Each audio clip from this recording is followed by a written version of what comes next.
রমজানের শেষ 10 দিন জুতা কেনার জন্য আল্লাহ দিছিল? কথা বলেন না কেন? শেষ 10 দিন শাড়ি গহনা কিনবার জন্য আল্লাহ দিছিল? আল্লাহ তো ডাকলো মাগফিরাত নাও, আল্লাহ তো ডাকলো রহমত নাও, আল্লাহ তো ডাকলো নাজাত নাও।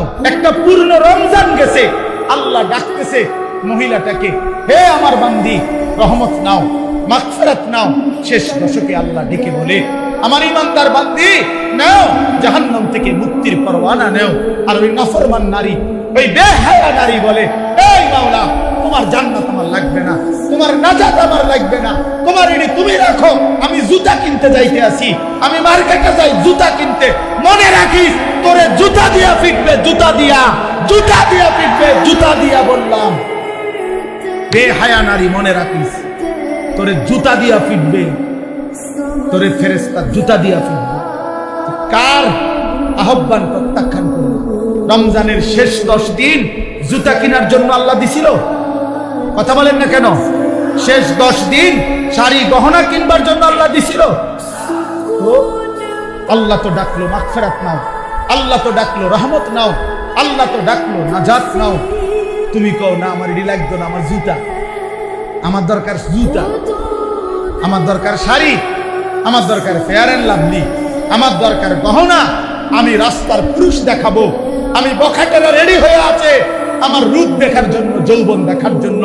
এই জন্য অসভ্য মেয়ে নিজের শরীর প্রদর্শন করার জন্য সে নানা রঙের বাহারি সাজে সাজে। আরে নারী, ওই মেয়ে, কন্যা বোন, তুমি যদি বুঝতা, যারা তোমারে দেখে তারা তোমারে উপভোগের কল্পনা ছাড়া, তারা জিনা ব্যভিচারের কল্পনা ছাড়া আর কিছু তাদের দিলে তোমার প্রতি জাগে না। এই ছাড়া আর কিছু নাই, এই ছাড়া আর কিছু নাই। দুশ্চরিত্র যুবক তোমাকে নিয়ে উত্তম কোন কল্পনা করে না, উত্তম কোন কল্পনা করে না।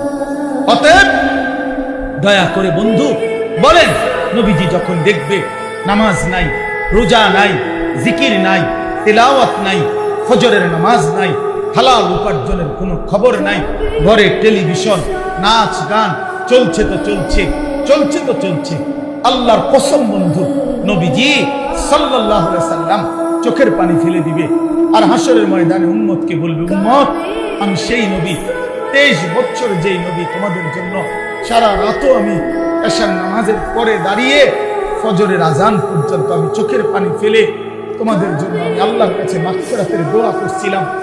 আমি সারা রাত কাঁদছি উম্মত, আমি পেটে 2টা পাথর বাঁধছি ক্ষুধার কষ্টে, আমি তায়েফের রক্তে আমার শরীর এই পরিমাণ রক্ত ঝরছে, আমার পায়ের জুতা পায়ের তালুর সাথে জমাট বাইধা আমার জুতা খুলতে পারছিলাম না। আমি উহুদের দান দান করা শহীদ হয়ে রক্ত ঝরিয়ে উহুদের ময়দানে পড়েছিলাম, বিনিময়ে এই আমলনামা, আমার 23 বছরের মেহনতের এই বিনিময়। উম্মত, আমি এই জন্য রক্ত ঝরাইলাম। বলো না বাপ, এই বাপ বলো, কি করবা তুমি?